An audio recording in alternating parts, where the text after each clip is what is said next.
Lecture 16B में आगे बढ़ते हैं। होमवर्क आपने नोट डाउन कर लिया होगा।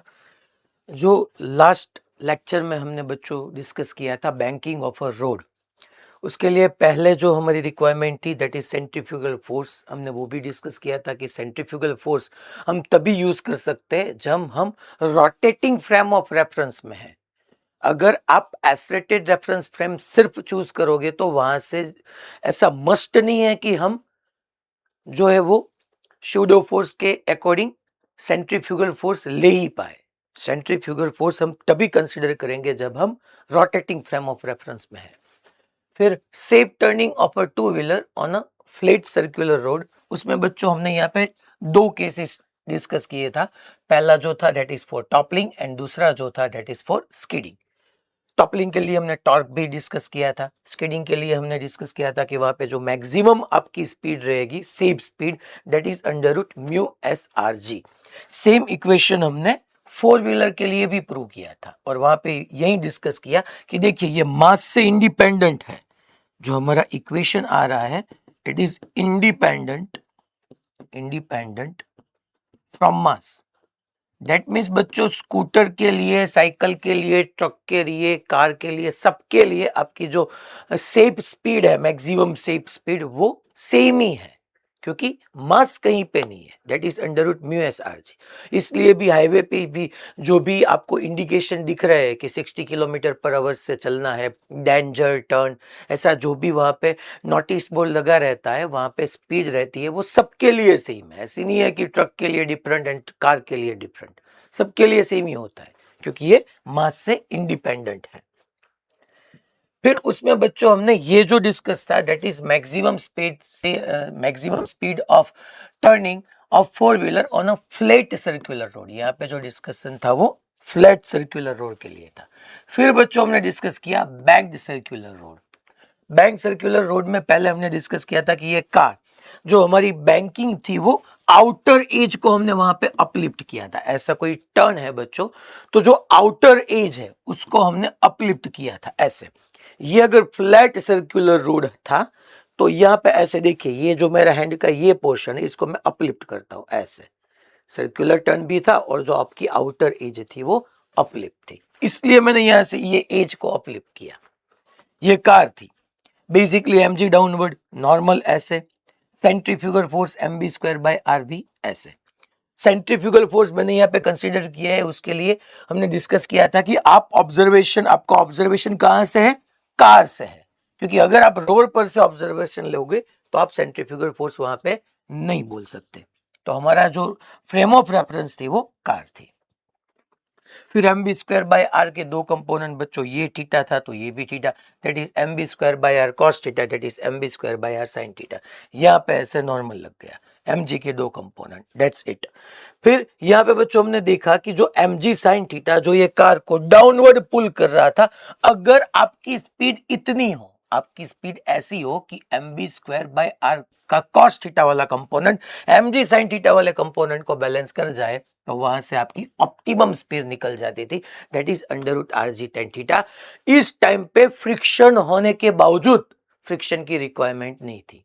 दैट मीन्स आपकी कार के जो टायर है उसके साथ वियर एंड टीयर कम होगा। दैट मीन्स वो उसमें अगर फ्रिक्शन होने के बावजूद हम उसका यूज नहीं कर रहे तो टायर लंबे टाइम तक चलने वाले हैं।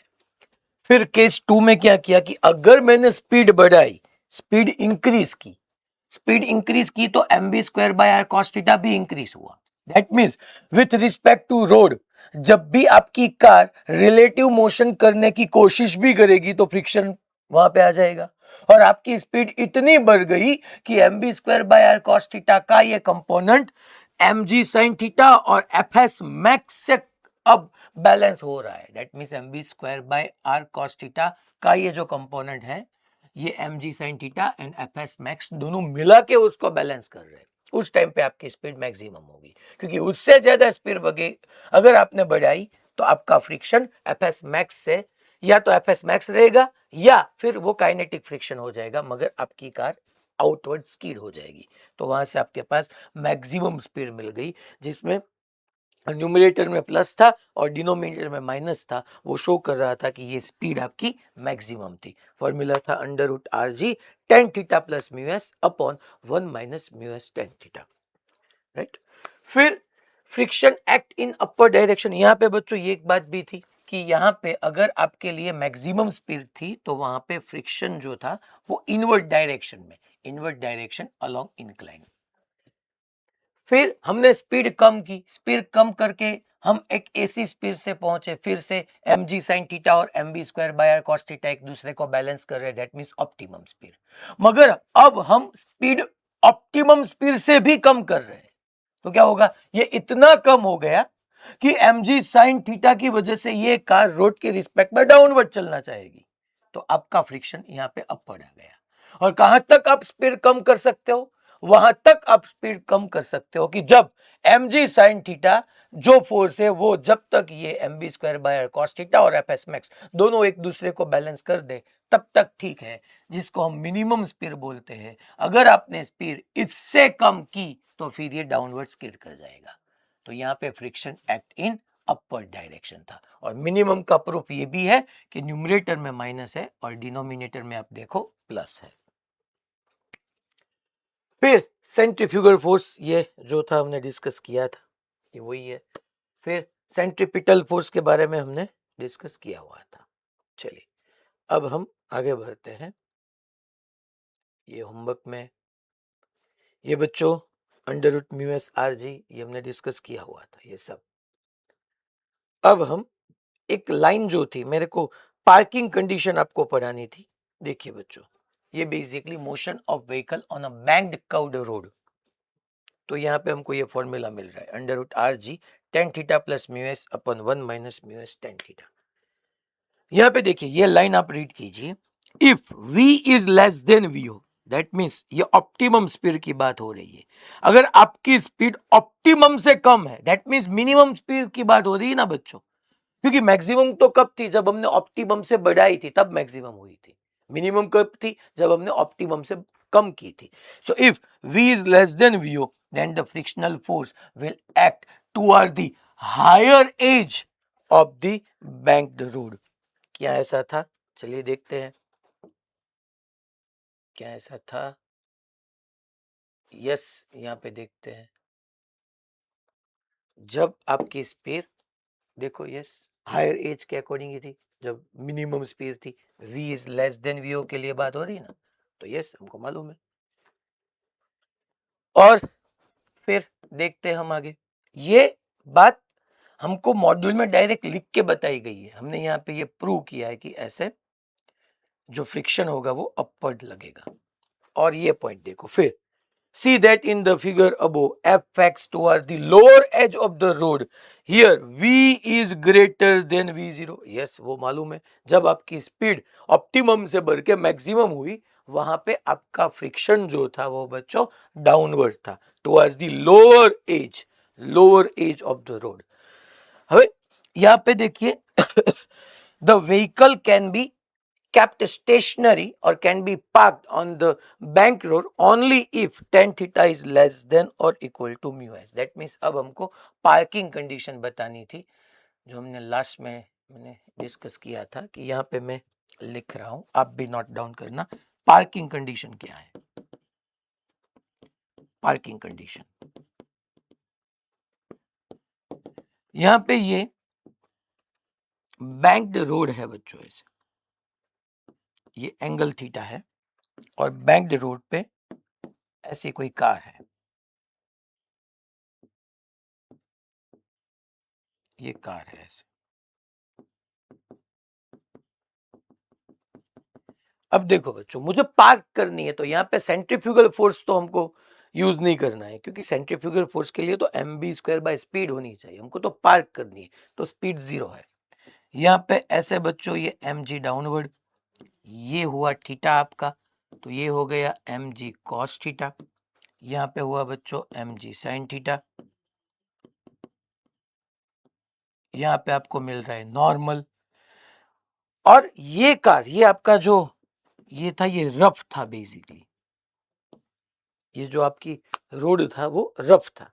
तो बच्चों क्या होगा, स्पीड नहीं है, अभी मुझे एमबी स्क्वायर बाय आर लिखना ही नहीं है क्योंकि स्पीड नहीं है, हमको तो पार्किंग करना है। तो ये कार, ये mg sin थीटा कार को रॉड के रिस्पेक्ट में डाउनवर्ड पुश करने का, डाउनवर्ड पुल करने का कोशिश करेगा। तो mg sin थीटा की वजह से ये कार डाउनवर्ड चलेगी। यहां पे रोड की रिस्पेक्ट में उसका रिलेटिव मोशन होगा, तो फ्रिक्शन ऐसे पीछे एक्ट करेगा। फ्रिक्शन का कोई फॉर्मूला नहीं है, तो मैं यहां पे लिखूंगा एफ एस मैक्स आपका पीछे होगा। पार्क करना है तो क्या ज्यादा होना चाहिए बच्चों, mg sin थीटा बड़ा होना चाहिए या F S max? Definitely friction ही ज्यादा होना चाहिए ना। अगर ये mg sin थीटा बढ़ गया फिर तो क्या होगा कि ये स्लाइड कर जाएगा, तब तो पार्क कर नहीं सकते हम। तो दैट मीन्स पार्किंग कंडीशन के लिए F S max should be greater than और equal to mg sin theta. F S max should be greater than और equal to mg sin theta. F S max का formula था mu N, और n is equal to क्या है, mg cos theta. n is equal to है mg cos theta greater than और equal to mg sin theta. mg cancel out, so mu should be greater than or equal to tan theta. That means tan theta is less than or equal to mu s। mu भी लिखो या mu s भी लिखो, आपकी parking condition मिल गई। मालूम हो गया आपको पार्किंग कंडीशन कैसे हमने डिफाइन की? Okay fine. यहाँ पे आपको शूडो फोर्स जो हमारा सेंट्रीफ्यूगल फोर्स है उसका रिक्वायरमेंट नहीं है क्योंकि हमको पार्क करनी है। चलिए अब हम नेक्स्ट क्वेश्चन में डिस्कशन में आगे बढ़ते हैं। अब जो हमको क्वेश्चन डिस्कस करना है वो बच्चों ये है। चलिए क्या है क्वेश्चन, टेक्स्ट इलस्ट्रेशन नंबर 11। क्या बताना है यहाँ पे, अ सर्कुलर रेस ट्रैक, बच्चों बैंक्ड नहीं है, circular race track of radius 300 metre, that means R given है, bank at an angle 15 degree. अब बैंकिंग एंगल आ गया आपके पास, okay 15 degree. If the coefficient of friction between the wheels of a race car and the road is 0.2, that means जो mu S या mu था वो 0.2 है। What is the a optimum speed of the racer to avoid wear and tear on its tyre. That means हमको बच्चों यहाँ पे क्या डिफाइन करनी है, फर्स्ट ए वाले जो पार्ट है उसमें डिफाइन करनी है optimum speed, that is under root R G tan theta. That means r क्या है हमारा बच्चों, आर है 300, जी कुछ गिवन नहीं है तो 9 या 10 लिखना है, और इंटू 10-15 डिग्री। अब वैल्यू पुट करोगे आपको जो यहाँ पे वीओ मिल जाएगा। फिर बी में क्या करना है, बी में करना है maximum permissible speed to avoid slipping. Okay, maximum permissible speed हमको बतानी है वी मैक्स, वो क्या है? अगर बच्चों यहाँ पे देखो ऑप्टिमम का formula under root R G tan theta था, तो मैक्सिमम परमिसिबल स्पीड आपके पास दो फॉर्मूले थे, मैक्सिमम और मिनिमम। हमको वी मैक्स का that is under root are g, फिर था बच्चों tan theta plus mu S upon 1 minus mu S tan theta. R भी आपको मालूम है, जी भी मालूम है, थीटा भी गिवन है, म्यू एस भी गिवन है। यस 10-15 की वैल्यू आपको मालूम होनी चाहिए, या अगर ऐसा कोई क्वेश्चन आपके सामने आएगा तो वहां पे गिवन रहेगी वैल्यू, तो don't worry about it. Okay, फिर टेक्स्ट इलस्ट्रेशन नंबर 10, ये भी अच्छा क्वेश्चन है, देखिए। A cyclist speeding at 18 kilometre per hour on a level road takes a sharp circular turn of radius 3 meter without reducing the speed। Okay, cyclist है ऐसा बच्चों, और उसकी स्पीड क्या गिवन है, 18 किलोमीटर पर आवर। इसको मीटर पर सेकंड में convert करना हो तो 5/18 से अगर हमको मल्टीप्लाई करना है तो ये क्या होगा, 5 metre per second. So cyclist speeding at 18 kilometer per hour on a level road takes a sharp circular turn of radius 3 meter without reducing the speed। जो आपकी रेडियस है वो है 3 metre. The coefficient of static friction between the tires and the road is 0.1। So आपका जो mu S है वो 0.1 है। Will the cyclist slip while taking the turn, जब वो टर्न लेगा तो क्या वो स्लिप कर जाएगा? देखते हैं। यहाँ पे बच्चों बैंक रोड तो नहीं है आपका, बैंक नहीं है, दैट मीन्स हमको क्या निकालना है? Maximum speed. अगर उसकी स्पीड मैक्सिमम से ज्यादा हुई तो वो स्लिप कर जाएगा, वरना वो स्लिप नहीं करेगा। चलिए, सर्कुलर ट्रैक के लिए मैक्सिमम का फॉर्मूला क्या है? Under root mu s r g. Mu s क्या है बच्चों? म्यू एस आपका है 0.1, आर कितना है? आर आर हमारा है 3, जी कितना है? दैट इज 9.8 या 10। चलिए मैं यहाँ पे 10 लिख रहा हूँ। तो 1/10, 10 10 कैंसिल आउट, 3 और 3 का रूट होगा 1.7 मीटर पर सेकंड। बच्चों एक्चुअली वो चल किस रहा स्पीड से चल रहा है? 5 से। मैक्सिमम स्पीड कितनी है? 1.7। जो मैक्सिमम परमिसेबल स्पीड है उससे फास्ट चल रहा है, तो क्या वो स्लिप हो जाएगा? डेफिनेटली हो जाएगा, यस स्लिप हो जाएगा वो। The cyclist will slip while taking the circular turn. Clear सबको? ये दोनों प्रॉब्लम इजी था, डायरेक्ट फॉर्मूला बेस्ड था। बुझ okay fine. Ahmedabad okay done. अब बच्चों हम टॉपिक 11 में क्वेश्चन नंबर 13 डिस्कस करते हैं। देखिए ये हमने लास्ट लेक्चर में ऑलरेडी डिस्कस किया था। अ साइकिलिस्ट, जो साइकिलिस्ट का केस हमने टू व्हीलर का देखा था ना, वही। A cyclist is moving in a circular track of radius 80 metre. ऐसे कोई साइकिलिस्ट जो है वो 80 मीटर की रेडियस पे चल रहा है with velocity of 36 kilometre per our. That means ये आपको 36 किलोमीटर पर आवर, इसको मीटर पर सेकंड में कन्वर्ट करना हो तो 5/18 से मल्टीप्लाई करो तो ये आपको मिल जाएगा 10 metre per second. He has to learn from the vertical approximately through an angle. He has to lean, that means बच्चों उसको बैंड होना पड़ेगा वर्टिकल के साथ। कितना एंगल पे वो बैंड हो कि वो सेफली टर्न ले पाए, जो मैंने डिस्कस किया था कि आप जब टर्न लेते हो तो टुवर्ड द सेंटर आप बैंड होते हो।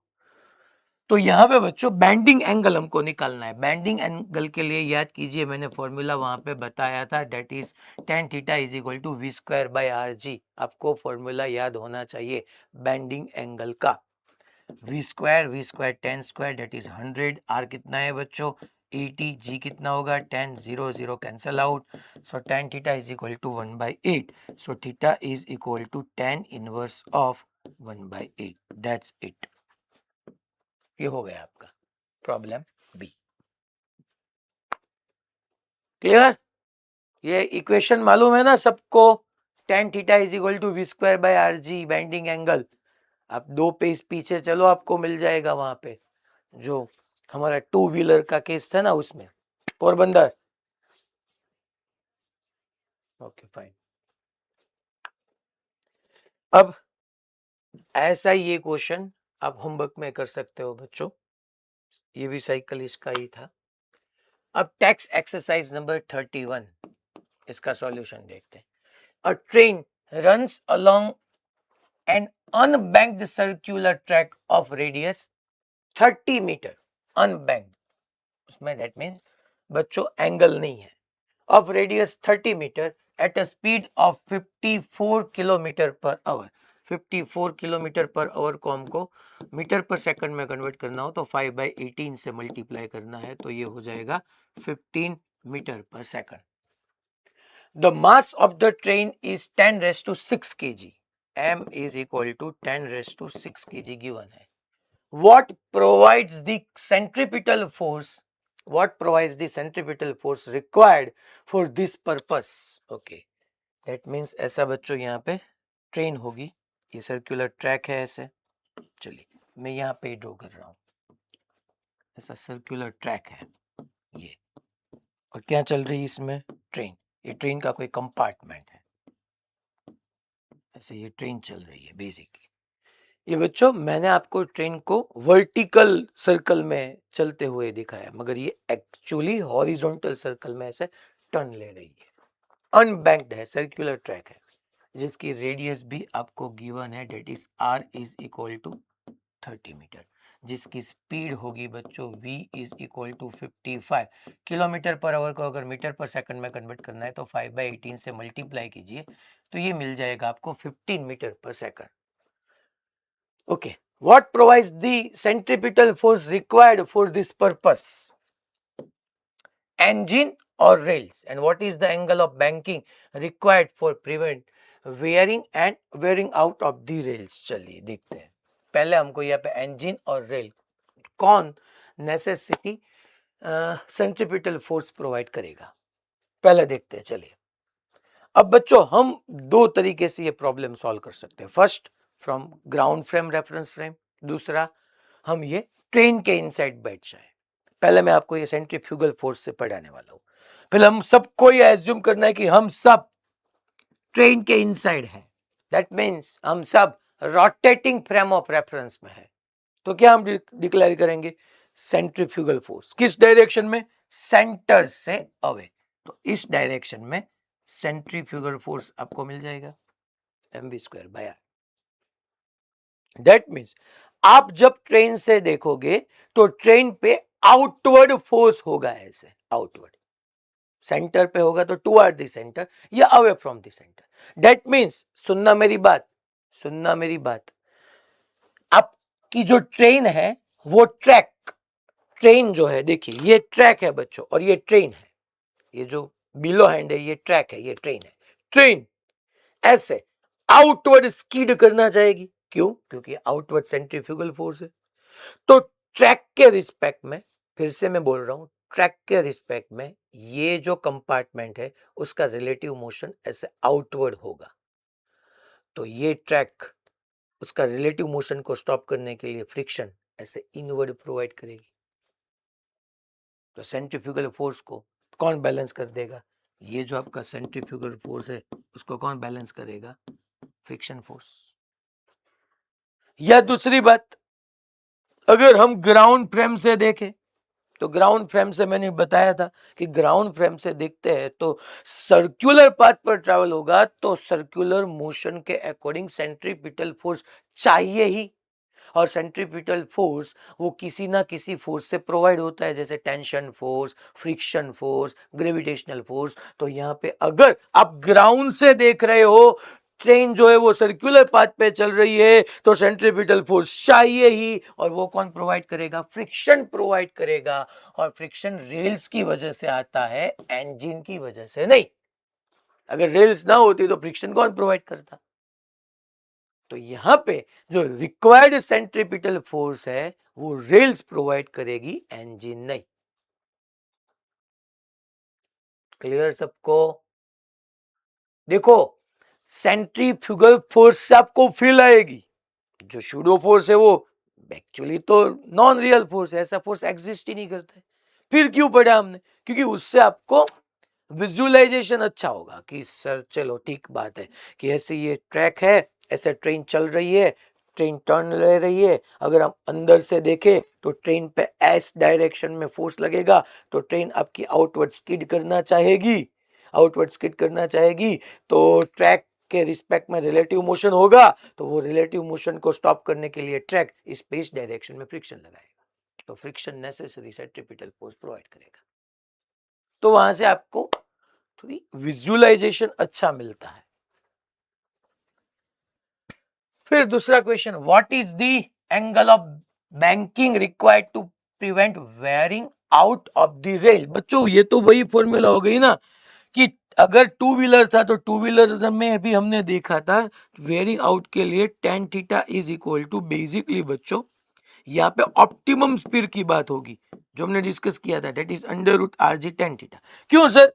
वहां पे भी बच्चों याद कीजिए, बैंकिंग में हमने देखा था कि अगर हमको रफनेस हो मगर फ्रिक्शन का यूज नहीं करना है और उस स्पीड से चलना है तो वहां पे भी यही केस था ना. और यहाँ पे भी यही बताया ना, what is the angle of banking.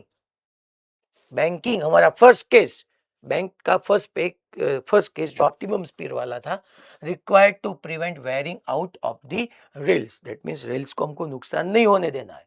Friction है मगर फ्रिक्शन की यूज नहीं करना है. उसके लिए ऑप्टिमम स्पीड से चलाओ, under root R G tan theta को आप सब्जेक्ट कीजिए, that is v square by are g. चलिए, वी स्क्वायर स्पीड कितनी है आपकी 54, दैट मीन्स 15 का स्क्वायर 225। आर कितना है, आर जो है दैट इज 30, जी कितना है 10, so 225 by 300, that means theta is equal to आपके पास जो भी आंसर होगा 10 इनवर्स के फॉर्म में आपको लिखना है, V square by are G, G 9.8 लिखनी है। क्लियर सबको? इंजन और रेल में कौन necessary centripetal provide force provide करता है, वो रेल से बच्चों। चलिए आगे बढ़ते हैं।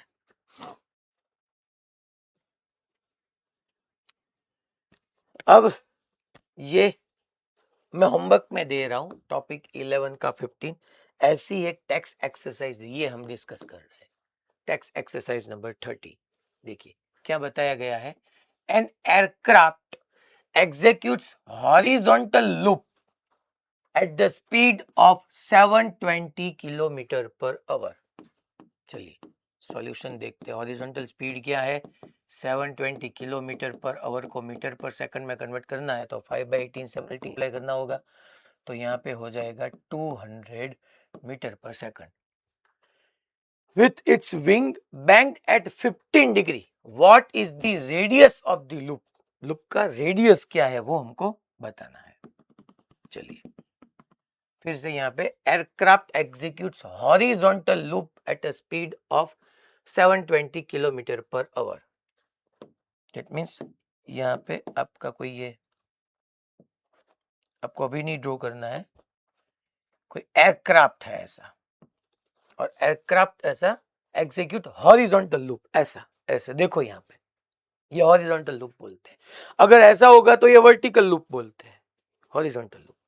मगर हॉरिजॉन्टल लूप में उसकी स्पीड जो है वहां पे बच्चों वो डायरेक्टली ऐसे हॉरिजॉन्टल लूप में वो ट्रैवल नहीं कर रहा है, उसकी जो स्पीड है वो उससे with its wings banked eight an angle 15 degree. Sir वो कैसे, देखो वो मैं यहाँ पे ड्रॉ कर रहा हूं, ऐसा ही आपका है, तो यहाँ पे ये देखिए ये नॉर्मल के साथ 15 डिग्री पे बैंक्ड है। देखिए यहाँ पे देखना, एक ऐसे टर्न आ सकता है ऐसे, और एक ऐसे टर्न आ सकता है ऐसे। सर दोनों में हमको तो कुछ डिफरेंस नहीं देखा, देखो यहाँ पे मेरा हैंड स्ट्रेट था ऐसे, आप ऐसे देखो ऐसे ऐसे, ये वर्टिकल है, मैं हॉरिजॉन्टल में देख रहा हूँ ऐसे, और एक ऐसे ऐसे, जो वर्टिकल के साथ आपका एंगल है वो 15 डिग्री है। क्लियर हो रहा है सबको मैंने कैसे बताया? Okay fine. सर अब यहाँ पे क्या करना है, अब तो हमको क्या बतानी है, स्पीड है हमारे पास, रेडियस है, सॉरी रेडियस तो हमको पूछी गई है, रेडियस तो बतानी है, नो प्रॉब्लम। चलिए अब सर यहाँ पे तो ये 15 डिग्री है, नो प्रॉब्लम। सर अगर हम इनसाइड द लूप देखें, अगर हम non inertial frame of reference से देखें तो इस डायरेक्शन में सेंट्रीफ्यूगल फोर्स होगा या होगा?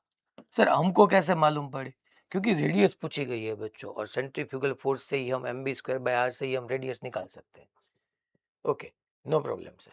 तो सर हम इसके क्या कंपोनेंट ले सकते हैं, ये mv²/r। देखो फिर जो आपका एयरक्राफ्ट है उसको ऐसे फ्लाई करने के लिए यहाँ पे एक अपवर्ड एफ अप या एफ थ्रस्ट फोर्स चाहिए, जो एयरक्राफ्ट के सराउंडिंग में एयर है वो एयर उस पे ऐसे F up, that means upper direction में फोर्स वहां पे एक्सर्ट होगा, ठीक है।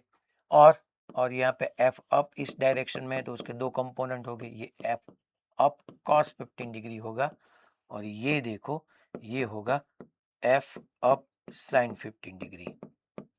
एम जी बच्चों डाउनवर्ड होगा ऐसे, तो हम यहाँ पे बोल सकते हैं ना कि जो साइन 50 का कंपोनेंट है वो इस फोर्स को बैलेंस करेगा, और एफ अप कॉस 50 का कंपोनेंट एम जी को बैलेंस करेगा। सो अपवर्ड फोर्स का साइन 15 डिग्री का component basically mv² bye r को बैलेंस करेगा, और एफ अप cos 15 डिग्री का कंपोनेंट mg को बैलेंस करेगा। दोनों का अगर आप रेशियो लो तो F up cancel, M cancel, तो यहाँ से tan 15 degree is equal to हमको मिल जाएगा v square by R G. तो r यहाँ से मिल जाएगा v square upon tan 15 degree into जी। v चलो बच्चों कितना है 200, सो 200 इंटू 200 अपॉन 1050 आपको गिवन होगा। जी की वैल्यू पुट कीजिए, आपको रेडियस मिल जाएगी। रेडी? फाइन। यहाँ पे ये इक्वेशन आपको बताया गया है कि ये फॉर्मूला यूज करना है, मगर इसका प्रूफ ऐसे आपको मिल जाएगा। चलिए, ये अच्छा क्वेश्चन है अब जो हमको सॉल्व करना है। देखो क्वेश्चन में क्या बताया गया है। टैक्स एक्सरसाइज नंबर 38 ये है question number. You may have seen in a circus a motorcyclist driving in a vertical loops inside a death well. Death well किसको बोलते हैं? A hollow spherical chamber with holes so the spectators can watch from outside. ये बच्चों death well वो नहीं है जो आप फेयर में देखते हो, मेले में। ये डेथ वेल वो है जो आप सर्कस में देखते हो। वो कैसे? ऐसे दिखाई देती है। ऐसे कोई मेटल का एक स्फेरिकल सरफेस रहती है, hollow spherical surface, hollow spherical chamber, जिसमें ऐसे हॉल रहते हैं, और आउटसाइड जो जो वहां पे व्यूअर्स है वो इनसाइड जो मोटरसाइकिलिस्ट है उसको परफॉर्म करता हुआ देख सकता है। ऐसे ये हम डेथ वेल की बात कर रहे हैं। इमेज मैंने यहाँ पे इसलिए मुकाई है क्योंकि कभी कभी क्या होता है बच्चों की डेथ वेल में वो फेयर वाला मेले वाला ही डेथ वेल हम समझ रहे हैं, यहाँ पे वो नहीं है, ये है। सो hollow spherical chamber with holes so the spectators can watch from outside. Explain why the motorcyclist does not drop down, does not drop down when he is at the uppermost point, when he is at the uppermost point with no support from below. That means ऐसे बच्चों मैं तो यहाँ पे सिर्फ यही draw कर रहा हूं, फिर भी आप देखो ऐसा हम कोई सर्कल बना लेते हैं। बेसिकली ऐसा नहीं होगा, मगर यहाँ पे ऐसा कोई मोटरसाइकिलिस्ट है, यहाँ से उसने स्टार्ट किया, फिर वो ऐसे चला, तो जो अपर मोस्ट पॉइंट था यहाँ पे वो जब पहुंचा तब बात हो रही है। Explain clearly why the motorcyclist does not drop down when he is at the uppermost point with no support from below. below कोई सपोर्ट नहीं है, तो वो क्यों नहीं गिरेगा वो हमको बताना है। What is the minimum speed required? What is the minimum speed required at the uppermost position to perform vertical loop if the radius of the chamber is 25 meter? Okay, वो दूसरा क्वेश्चन है, मिनिमम स्पीड कितनी होनी चाहिए कि वो perform कर सके वर्टिकल लूप। पहले देखते हैं बच्चों, देखो यहाँ पे ये मोटरसाइकिलिस्ट है ऐसे, तो mg उसका वेट डाउनवर्ड होगा। डेफिनेटली जो टायर्स है वो बच्चों जो आपका हॉलो स्फेरिकल चैम्बर है उसके साथ कांटेक्ट में है, तो कांटेक्ट फोर्स आएगा। कांटेक्ट फोर्स में नॉर्मल ये जो टायर है उसने जो आपकी चैम्बर है उसको पुश किया होगा, उसने इसको पुश किया है, तो यहाँ पे नॉर्मल आ जाएगा। फिर आपको देखना है कि आपको प्रॉब्लम सॉल्व कहां से करना है। अगर आप क्लासरूम से सॉल्व कर रहे हो तो आपको सिर्फ इतना ही बोलना है कि सर ये सर्कुलर मोशन कर रहा है और सर्कुलर मोशन के लिए सेंट्रीपिटल फोर्स रिक्वायर्ड होगा, वो mg और n दोनों मिल के प्रोवाइड करेगा। मगर अगर आपको ये problem non inertial reference frame से सॉल्व करना होगा तब वहां पे ऐसा एज्यूम करना है कि आप ये जो मोटरसाइकिलिस्ट है उसके पीछे बैठे हुए हो। दैट मीन्स आप अब रोटेटिंग फ्रेम ऑफ रेफरेंस में हो, और रोटेटिंग फ्रेम ऑफ रेफरेंस में आप ऐसा बता सकते हो कि इस पे सेंटर के अवे सेंट्रीफ्यूगल फोर्स होगा। और आपकी रिस्पेक्ट में देखो तो आपके रिस्पेक्ट में जो आगे वाला बंदा है वो स्टेशनरी है, आगे वाला बंदा स्टेशनरी है, दैट मीन्स जितना डाउनवर्ड फोर्स है उतना ही अपवर्ड फोर्स है। दैट मीन्स कि हम बोल सकते हैं बच्चों एम जी प्लस नॉर्मल को बैलेंस करने वाले हैं m B square by r. Simple, m ji plus normal को ये दोनों बैलेंस कर देंगे m B square by r. तो यहाँ पे ये बात आपको अब यहाँ पे क्लियर होगी। देखिए, why the motorcyclist does not drop down when he is at the upper most point with no support from the below. Support नहीं है मगर फोर्सेस तो बैलेंस हो रहे हैं ना, तो ये इसका आंसर हो गया कि डाउनवर्ड फोर्सेस है उतना ही अपवर्ड फोर्सेस है, तो सपोर्ट ना होने के बावजूद वहां पे वो स्टेशनरी रह पाएगा। फिर what is the minimum speed required at the upper most position, यहां पे कितनी मिनिमम स्पीड होनी चाहिए,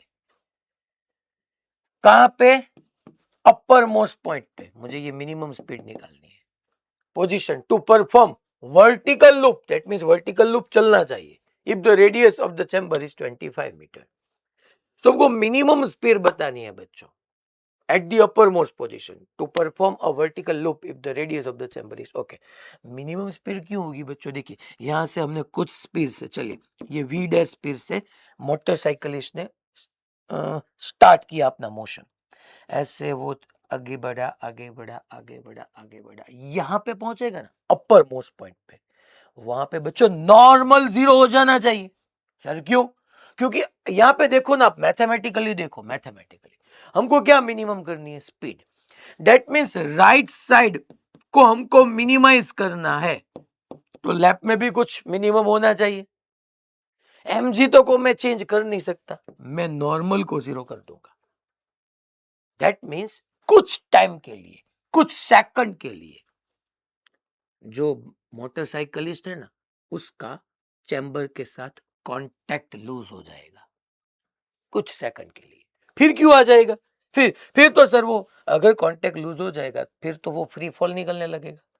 यस एम जी, नहीं देखो, क्योंकि उसके पास हॉरिजॉन्टल स्पीड तो है ही, तो क्या होगा यहां से कुछ टाइम के लिए जैसे ही कांटेक्ट लूज हुआ ये स्लाइटली नीचे चला, मगर सिर्फ नीचे नहीं चला ना, उसके पास स्पीड तो थी, दैट मीन्स वो आगे भी गया, और उसके पास मास है, सो मास की वजह से इनर्शिया होगा, इनर्शिया की वजह से वो अपना स्टेट ऑफ मोशन चेंज नहीं करना चाहेगा। उसका स्टेट ऑफ मोशन क्या है कि वो आगे चल रहा था तो आगे जाएगा, थोड़ा नीचे आएगा आगे जाएगा, मगर आगे जाके फिर भी कर्व्ड पाथ ही है ना, तो फिर से जो आपकी मोटरसाइकिलिस्ट है और चैम्पर उसके बीच के कांटेक्ट फिर से मिल जाएगा और फिर वो अपना पाथ कंटिन्यू कर देगा। मैं रिपीट कर रहा हूं इस केस को कि मुझे स्पीड को मिनिमम करना है, राइट साइड को मिनिमम करना है, तो लेफ्ट साइड को भी मिनिमम करना होगा। इसलिए मैंने बताया कि अपर मोस्ट पॉइंट है जहां पे स्पीड मिनिमम होगी, वहां पे कांटेक्ट लूज हो जाएगा कुछ देरी के लिए, कुछ टाइम के लिए। फिर सर वो ऐसे नीचे नहीं गिर जाएगा, नहीं, जब कांटेक्ट लूज होगा तो एमजी डाउनवर्ड लगेगा, मगर उसके पास हॉरिजॉन्टल में स्पीड भी होगी, तो हॉरिजॉन्टल में स्पीड होगी तो अपनी इनर्शिया की वजह से वो आगे भी चलना चाहेगा, थोड़ा ही आगे गया फिर से यहाँ पे कर्व्ड पाथ होने की वजह से टायर, जो टायर है और जो ये आपकी कर्व्ड सरफेस है उसके दोनों के बीच फिर से कांटेक्ट बन जाएगा, और जैसे कांटेक्ट बन गया वो अपना सर्कुलर पाथ कंप्लीट कर देगा। तो यहां से मुझे v मिनिमम ऐसे निकालना है, m M cancel out, so v minimum is equal to under root are g. Under root r कितना है बच्चों, आर आपका है 25 मीटर, और जी कुछ नहीं तो आपको 9.8 लिखना है, तो अंडर रूट में ऐसे लिखो आपको आंसर मिल जाएगा, v मिनिमम आपको मिल जाएगा। चलिए, ओह ये क्वेश्चन सबको बच्चों क्लियर ना,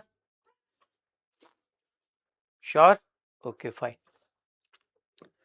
अब हम टैक्स एक्सरसाइज नंबर 37 में आगे बढ़ते हैं। क्या है ये टैक्स एक्सरसाइज नंबर 37, देखो, अ disc revolves with a speed of 33 into 1/3 revolution per minute। Okay, ये बच्चों बेसिकली हमको ओमेगा बताया गया है, फ्रीक्वेंसी होती तो वो हर्ट्स में या सेकंड इनवर्स में होती। ये revolution per minute, that means ये ओमेगा है, आपकी एंगुलर स्पीड है, that is 33 into 1 by 3, that means 99 plus 1 100 by 3। Always आपको रिवॉल्यूशन पर मिनट को रेडियन पर सेकंड में कन्वर्ट करना है, तो यहाँ से होगा omega is equal to 100/3। Revolution per minute को ऐसे लिखना है 100/3। 1 revolution that means 2 pi radian, 1 revolution that means 2 pi radian, और 1 मिनट दैट मीन्स 60 सेकंड। फिर से रिवॉल्यूशन पर मिनट को आपको कन्वर्ट करना है रेडियन पर सेकंड में। 1 revolution that 2 pi radian and 1 minute that means 60 second. तो यहां से आपके पास ओमेगा निकल गया। देखिए ओमेगा क्या होगा, ऐसे 0 0 cancel out, so 20 pi by 3 radian per second. फिर 2 coins are placed, a disc, ऐसे डिस्क होगी बच्चों, देखो मैं यहाँ पे ड्रॉ कर रहा हूं। कहाँ पे गया, कहाँ पे गया, कल तो हमको मिला था, हॉरिजॉन्टल डिस्क होगी ना, zoom zoom zoom zoom zoom zoom zoom zoom, नहीं ये नहीं होगा, ये, यस, ऐसे हॉरिजॉन्टल में कोई डिस्क है आपके पास। यस बताओ। ये डिवाइड में आपने 6 नहीं लिया अपॉन में। ओके सॉरी, दैट मीन्स यहाँ पे आपको 18 मिल जाएगा। 18, ओके फाइन। अब यहाँ पे a disc revolves with this speed. Yes बताओ। 3 to 6 3 की जगह पे 6 लिखना है और फाइनल 10 पाई बाय 3 है। मैंने क्या किया, 0 0 कैंसिल आउट किया, 10 इंटू 2 20 और 1 मिनट दैट मीन 60 सेकंड, तो 16 इंटू 3 इज 18। अब मुझे गलत नहीं लग रहा है, आप देखो 100/3 है, 99 plus 1 100/3, 1 revolution that means 2 pi radian और 1 minute that means 60 second, so radian per second में कन्वर्ट हुआ ना, 6 0 0 cancel, 20 pi by 18, 10 pi by 9, clear ना? Okay fine.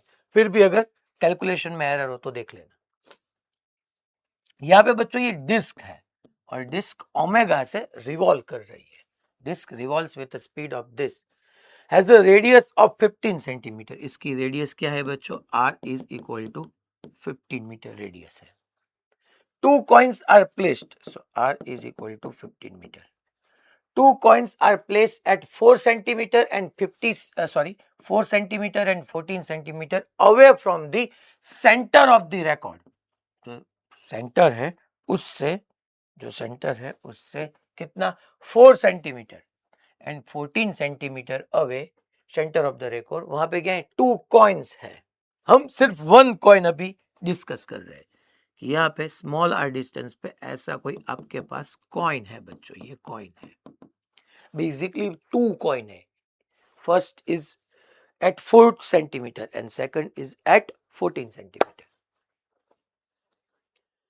मगर मैंने यहाँ पे एक ही कॉइन अभी डिस्कस किया है। If the coefficient of friction between the coin and the record is 0.15, okay, mu हमारे पास है 0.15, विच of the coin will revolve with the record, इसमें से कौन सा कॉइन रिवॉल्व करेगा ये डिस्क के साथ। एक कंडीशन है बच्चों, अगर वो आपको मालूम हो गई क्वेश्चन इजी। चलिए यहाँ पे 2 कॉइन है, उसमें से कौन सा कॉइन डिस्क के साथ रिवॉल्व कंटिन्यू करेगा और कौन सा स्किड कर जाएगा, वो हमको मालूम करना है। ये क्वेश्चन भी हम इनर्शियल फ्रेम ऑफ रेफरेंस से भी कर सकते हैं, नॉन इनर्शियल से भी कर सकते हैं। अच्छा कौन सा है कि हम रोटेटिंग फ्रेम ऑफ रेफरेंस में चले जाए, हम यहां से ये क्वेश्चन डिस्कस कर रहे हैं। अगर हम ऐसे रोटेट कर रहे हैं तो हम ये कॉइन पे सेंट्रीफ्यूगल फोर्स ऐसे एक्सर्ट करेंगे। अब यहाँ पे देखना बच्चों, mv² स्मॉल r होगा, कि वहां पे आपकी एक्यूरेसी चाहिए। क्या, क्योंकि यहाँ पे जो डिस्क है उसकी रेडियस कैपिटल आर है, मगर जो कॉइन है वो जिस रेडियस में रिवॉल्व कर रहा है वो स्मॉल आर है। तो mv² by small r, that is centrifugal force. आपको ये मालूम है, मैंने पहले भी बताया, that is v is equal to r omega, क्योंकि यहाँ पे हमको ओमेगा गिवन है इसलिए। तो v की जगह अगर आप r ओमेगा पुट करोगे तो r स्क्वायर ओमेगा स्क्वायर, एक r कैंसल आउट, सो m r ओमेगा स्क्वायर, ये हो गया सेंट्रीफ्यूगल फोर्स। दैट मीन्स आप जब डिस्क पर से देखोगे, दैट मीन्स डिस्क भी रिवॉल्व हो रही है, आप भी रिवॉल्व हो रहे हो, आप भी रोटेट हो रहे हो, और आप इस कॉइन को देखोगे तो वो कॉइन पे आउटवर्ड डायरेक्शन में सेंट्रीफ्यूगल फोर्स है। दैट मीन्स वो कॉइन डिस्क की रिस्पेक्ट में आउटवर्ड स्कीड होना चाहिए। अगर ये कॉइन डिस्क के रिस्पेक्ट में आउटवर्ड रिलेटिव मोशन करने की ट्राई करेगा तो वो कॉइन पे उसके रिलेटिव मोशन को अपोज करने के लिए इस डायरेक्शन में बच्चों फ्रिक्शन एग्जिट हो जाएगा। और कितना लग सकता है? मैक्सिमम वैल्यू तक उसका। तो चलिए, जहां तक बच्चों फ्रिक्शन बढ़ा है, एफएस मैक्स बेसिकली, जहां तक फ्रिक्शन बढ़ा है किससे? एम आर ओमेगा स्क्वायर से, तब तक आपका कॉइन स्किड नहीं होगा, क्योंकि ये फोर्स बड़ा है, ये छोटा है। अगर इक्वल हो गया तब भी नो प्रॉब्लम, मगर जब भी आपका जो आउटवर्ड सेंट्रीफ्यूगल फोर्स है वो बड़ा हो गया एफएस मैक्स से, फिर वो स्किड कर जाएगा। तो कंडीशन बेसिकली यही है कि इसको स्किड नहीं होने देना है तो फ्रिक्शन ज्यादा होना चाहिए, सेंट्रीफ्यूगल फोर्स कम होना चाहिए। चलिए, ये अगर कॉइन है उसका मास m है तो डाउनवर्ड फोर्स होगा mg और अपवर्ड ऐसे होगा नॉर्मल। तो एफ एस मैक्स का फॉर्मूला क्या है? म्यू एन, एन की जगह mg ग्रेटर देन और equal to M R omega square, M M cancel out, R is less than और equal to mu G by omega square, less than और equal to mu कितना है? 0.15 है, जी कितना है? 10 है, ओमेगा स्क्वायर, चलिए ओमेगा कितना है? 20 पाई बाई 18, उसका स्क्वायर करना है, 20 पाई बाई 18 उसका स्क्वायर, 10 पाई बाई 9 लिखो ना आप, और उसका स्क्वायर क्या होगा? 9 का स्क्वायर 81 और 10 पाई का 100 इंटू पाई स्क्वायर, यहां से आपको रेडियस मिल जाएगी। दैट मीन्स इतनी या इससे कम होगी वो कॉइन रिवॉल्व करेगा। ये कंडीशन किसके लिए बताई है? ये कंडीशन किसके लिए? देखो ये यहाँ पे क्वेश्चन क्या है? Which of the coins will revolve with the record, तो यहाँ पे मैं लिखूंगा coin will revolve with disc या record, तो ये कंडीशन होगी, coin will revolve with disc if fs max should be greater than or equal to mr omega square। Simple है यार, ये कंडीशन ही याद रखनी है, उसके अलावा कुछ है नहीं। और ये भी याद नहीं रखना है हमको, हमको तो सिर्फ कॉन्सेप्ट पता होना चाहिए कि ऐसा हो, तब नो प्रॉब्लम। क्लियर हो पा रहा है सबको? पक्का? श्योर?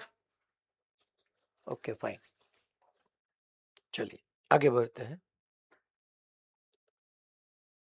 तो यहाँ पे जब आप वैल्यू पुट करोगे 0.5, 9.8, 220, तो आपको 0.12 मिलेगा। दैट मीन्स कि 12 सेंटीमीटर, अगर मेरे को यहाँ पे आंसर जो है वो 12 सेंटीमीटर मिला, तो 12 सेंटीमीटर तक जो कॉइन होगा ये उससे कम होगा। दैट मीन्स 4 सेंटीमीटर वाला जो कॉइन है 4 सेंटीमीटर का, वो साथ में रिवॉल्व करेगा।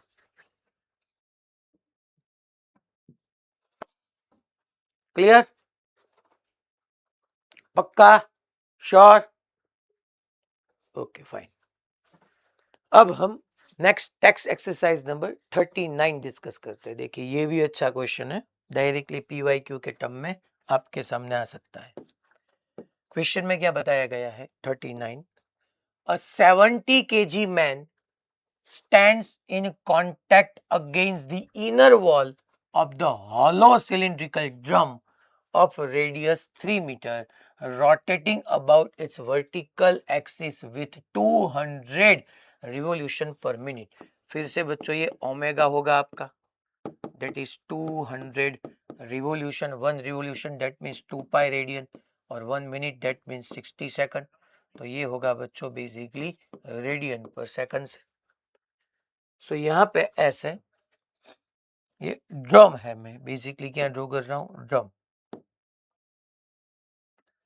ऐसा कोई वर्टिकल आपका हॉलो सिलेंडर है। सिलेंडर कहाँ पे चले गए, ये रहा, ये कोई हॉलो सिलेंडर है और वो सिलेंडर अपनी ये वर्टिकल एक्सिस के अबाउट रिवॉल्व कर रहा है ओमेगा से, और 70 kg का जो मैन है वो यहाँ पे ऐसे, जो 70 kg का मैन है वो ऐसे यहाँ पे है इसके साथ, in contact against the inner wall of the hollow cylindrical drum of radius 3 metre. इसकी जो रेडियस है वो r is equal to 3 metre है और ओमेगा मैंने यहाँ पे कन्वर्ट कर दिया है। The coefficient of friction between the wall and his clothing is 0.15। That means उसका जो क्लोथिंग है और जो वॉल है ये दोनों के बीच का म्यू जो है वो 0.15 है। Okay, what is the minimum rotational speed of the cylinder to enable the man to remain stuck to the wall without falling when the floor is suddenly removed? बच्चों ये देखना है, when the floor is suddenly removed। Basically क्या है, आप देखो यहाँ पे कोई ऐसा हॉलो सिलेंडर है, वो हॉलो सिलेंडर के इनसाइड ये 70 kg का मैन है और यहाँ पे फ्लोर है, तो फ्लोर पे वो खड़ा है, डेफिनेटली डाउनवर्ड 70 G फोर्स होगा, वो 70 G को नॉर्मल बैलेंस कर रहा होगा। मगर यहाँ पे क्या हमको अभी करना है कि हमको फ्लोर को सडनली रिमूव करना है। दैट मीन्स अब यहाँ पे ये फ्लोर है ही नहीं, इसको मैं ऐसे रिमूव कर रहा हूँ, ये फ्लोर अभी यहाँ पे ऐसे है ही नहीं। अभी ये बात समझ लो, ये है ही नहीं, फिर भी वो गिरना नहीं चाहिए। हमको क्या बताना है, मिनिमम रोटेशनल स्पीड, ये ड्रम उस मिनिमम रोटेशनल स्पीड से रोटेट करना चाहिए कि अगर हम जो बेस है बॉटम है उसको सडनली रिमूव भी कर दे तब भी ये गिरना नहीं चाहिए, फॉल नहीं करना चाहिए। फ्लोर सडनली रिमूव, चलिए नो प्रॉब्लम। तो अब क्या होगा, क्या 70 G डाउनवर्ड फोर्स नहीं होगा? नहीं, वो तो होगा ही, वो तो है ही। अभी इसको कौन बैलेंस करना चाहिए? डेफिनेटली ड्यू टू 70 G ये मैन जो वॉल है उसके रिस्पेक्ट में डाउनवर्ड चलने की कोशिश करेगा, क्योंकि अब नॉर्मल फोर्स नहीं है, तो उस पे फ्रिक्शन फोर्स अपवर्ड एग्जिट होगा। वो फ्रिक्शन फोर्स की मैक्सिमम वैल्यू क्या होगी, वो होगी maximum static friction FS max. तो चलिए F S max should be greater than और इक्वल टू क्या होना चाहिए, mg। mg बढ़ गया तब तो वो गिर जाएगा, वो फॉल ना करे, उसके लिए जो मैक्सिमम, सर फ्रिक्शन mg से बड़ा नहीं होना चाहिए ना, सही बात है, मगर फ्रिक्शन का फॉर्मूला है नहीं हमारे पास, इसलिए हम कंसीडर कर रहे हैं एफएस मैक्स। चलिए एफएस मैक्स क्या है sir, mu S N greater than और equal to mg। Sir normal force तो है नहीं, आपने तो बताया ना कि अब यहां से ये बेस जो है बॉटम है वो रिमूव हो गया।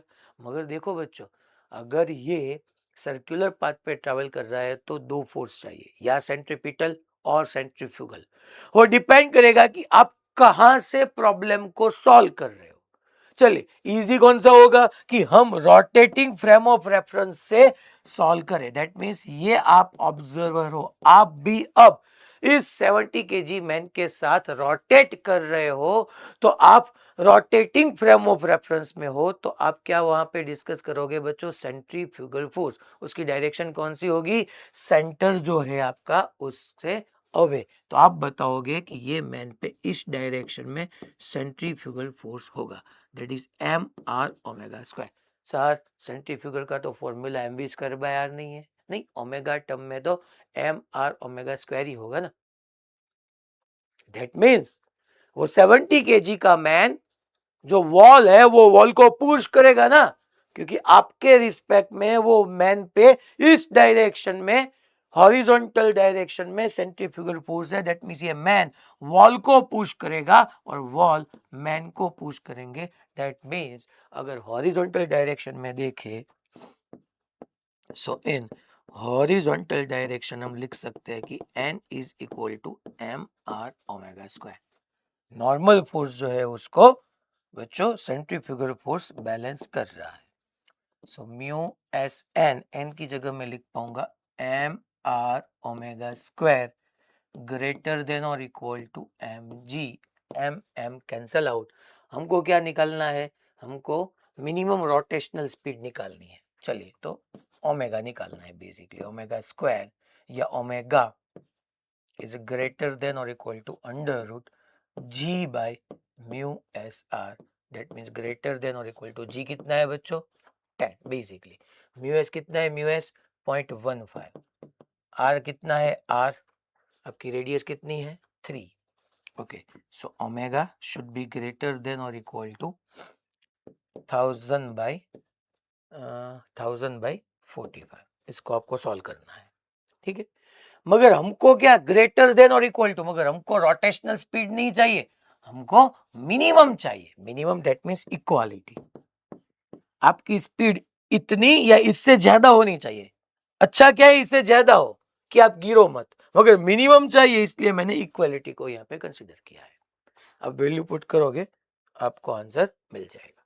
वही है 9.8 यहाँ पे यूज किया है मैंने, 10 कंसीडर किया है।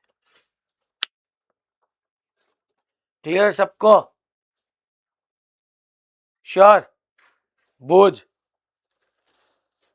भुज में वो सेकंड, वो ब्लैक शर्ट पहना है छोटे बाल वाला, सेकंड बैच पे। हाँ, आप अनम्यूट कीजिए तो। वो क्या है कि वो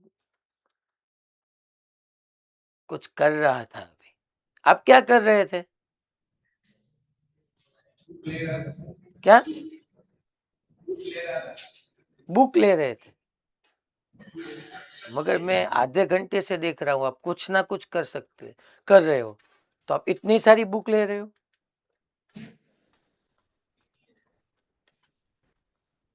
क्या नेम क्या है आपका? क्या? देव या देवम? देवम। ओके। और ए ग्रुप बी ग्रुप कौन से ग्रुप में हो आप? ओके ठीक है। ऋत्विक सर ये नेम नोट डाउन करना। सो यहाँ से आपको मिनिमम स्पीड मिल जाएगी। फिर ये तो बच्चों होमवर्क में डायरेक्ट फॉर्मूला बेस्ड है क्वेश्चन। चलिए अब ये क्वेश्चन भी बढ़िया क्वेश्चन है। टेक्स्ट एक्सरसाइज नंबर 40 सॉल्यूशन देखते हैं क्या बताना है। देखिए, a thin circular loop of radius capital R rotates about its vertical diameter with an angular frequency omega. Show that a small bead on the wire loop remains at its lowermost point for omega less than or equal to under root g by r. That means यहाँ पे अगर आप देखो तो ऐसा हमको loop बनाना है। ऐसा सर्कुलर लूप है, थिन सर्कुलर लूप, जिसकी रेडियस बताई गई है r। ऐसा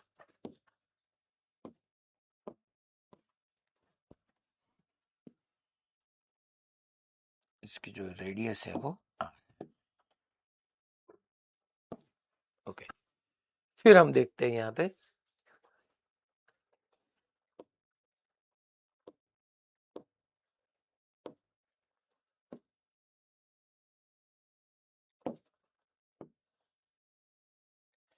अब बच्चों यहाँ पे वो रोटेट कर रहा है about it's vertical diameter. That means ये डायमीटर के अराउंड वो रिवॉल्व कर रहा है ऐसे। तो मैं यहाँ पे इंडिकेट करूंगा कि ये जो है ये ओमेगा से रिवॉल्व कर रहा है। Thin circular loop of radius capital R, इसकी रेडियस ये कैपिटल आर है। About its vertical diameter with angular frequency omega. Okay, no problem. So that a small bead on the wire loop remain at its lowermost point for this condition. फिर आगे मैं बाद में देखूंगा। यहाँ पे हमको फ्रिक्शन नहीं कंसिडर करना है, नेगलेक्ट फ्रिक्शन। बच्चों ये बीड जो है वो यहाँ पे लोअर मोस्ट पॉइंट पे रहना चाहिए, वो मुझे प्रूव करना है, इसलिए ये बीड को मैं यहाँ पे कंसीडर कर रहा हूं। बीड यहाँ पे है नहीं, मगर बीड वर्टिकल के साथ थीटा एंगल पे है, और मैं ये प्रूव करने वाला हूं कि आपकी अगर omega under root G by R होगी या इससे कम होगी, तब ये बीड यहाँ पे थीटा एंगल पे नहीं रहेगा, ये लोअर मोस्ट पॉइंट यहाँ पे रहेगा। ये मैं प्रूव करने वाला हूं, इसलिए मैंने ये बीड को यहाँ पे वर्टिकल के साथ थीटा एंगल पे कंसीडर किया गया है नहीं वहां पे, मगर मुझे प्रूव करने के लिए वहां पे एज्यूम करना है, लेना है। सर तो फिर क्या होगा, देखो अब ये जो आपकी लूप है, थिन सर्कुलर लूप, वो रिवॉल्व कर रही है, तो ये बीड भी ऐसे रिवॉल्व करेगा ना, और बीड जो रेडियस सॉरी जो सर्कल में रिवॉल्व करेगा उसकी रेडियस स्मॉल आर होगी।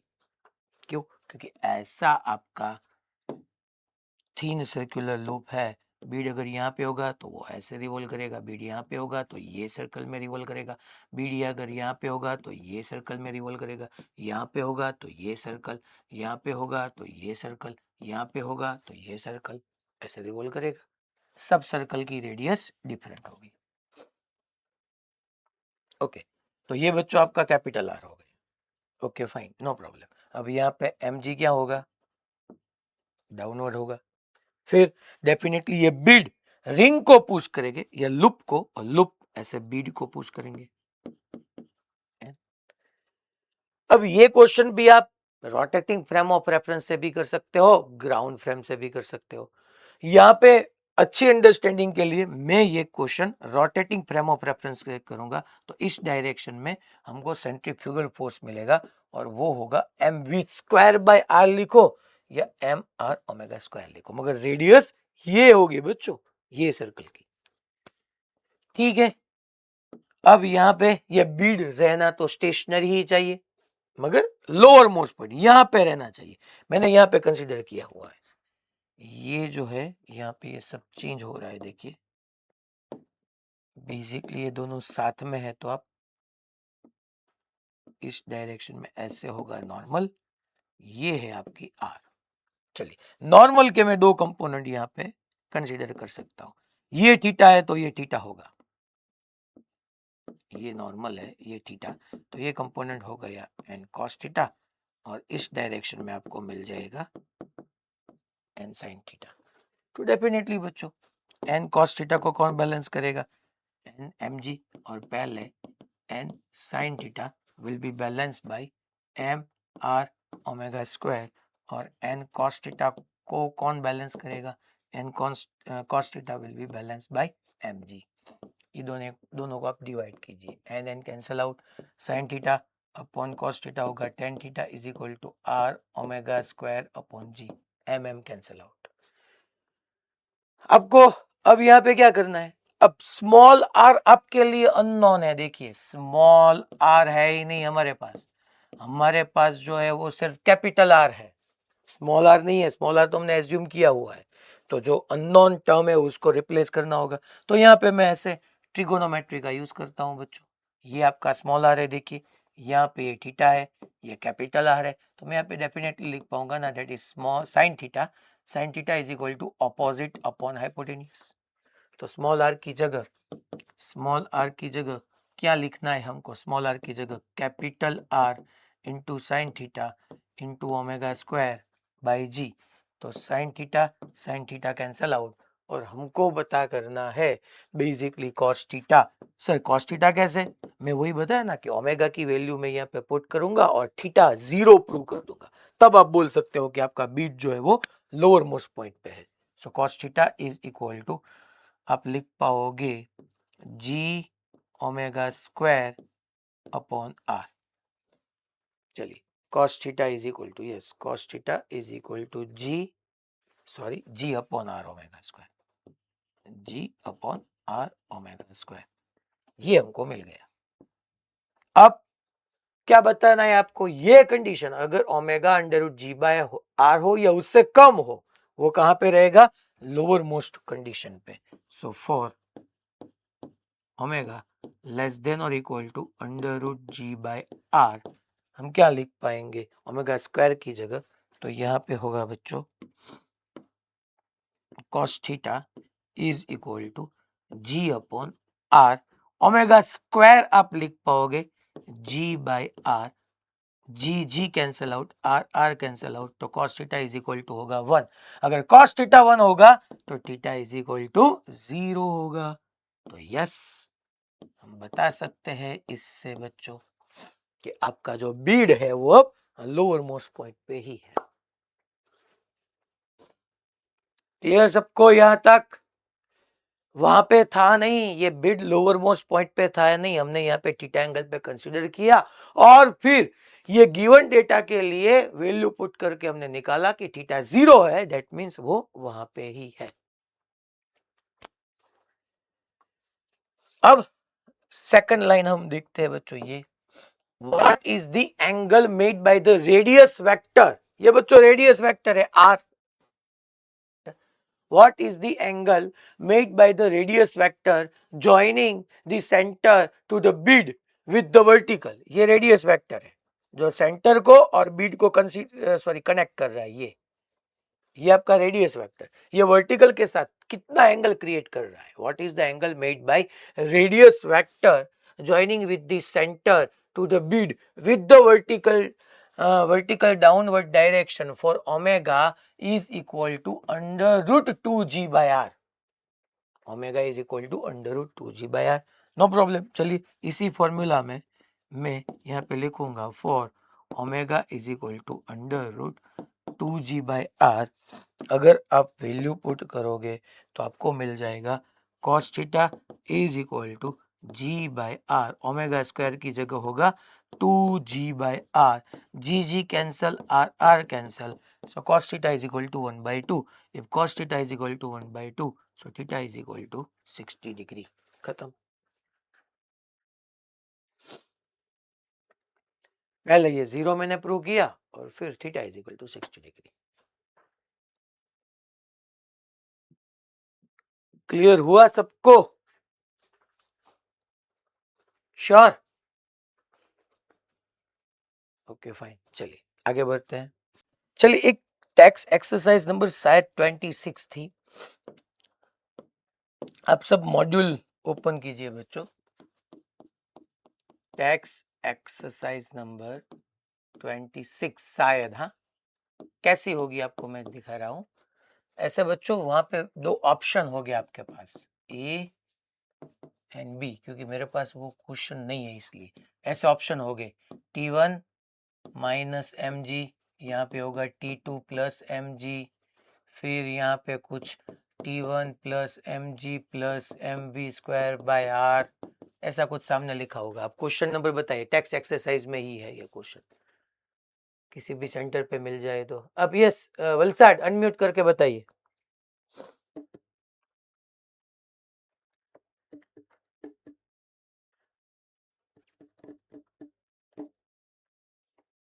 Yes, 26 ही है ना?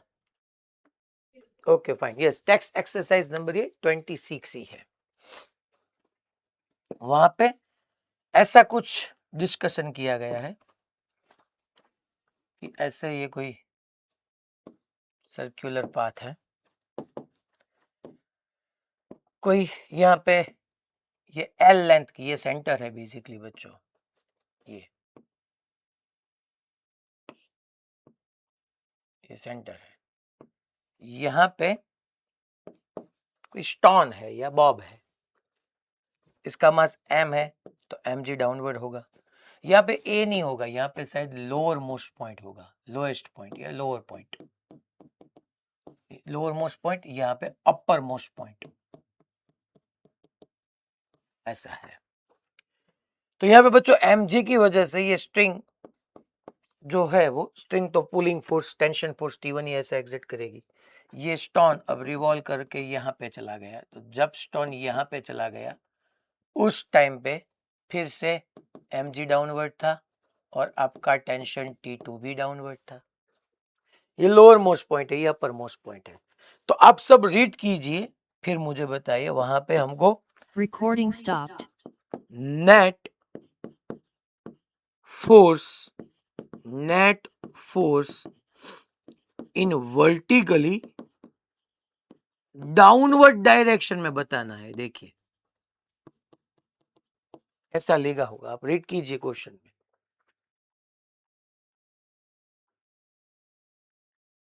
क्या लिखा है ऐसा? क्वेश्चन रीड कीजिए आप। है आपके पास मॉड्यूल है कि मॉड्यूल ही नहीं है बहुत सारे सेंटर पे?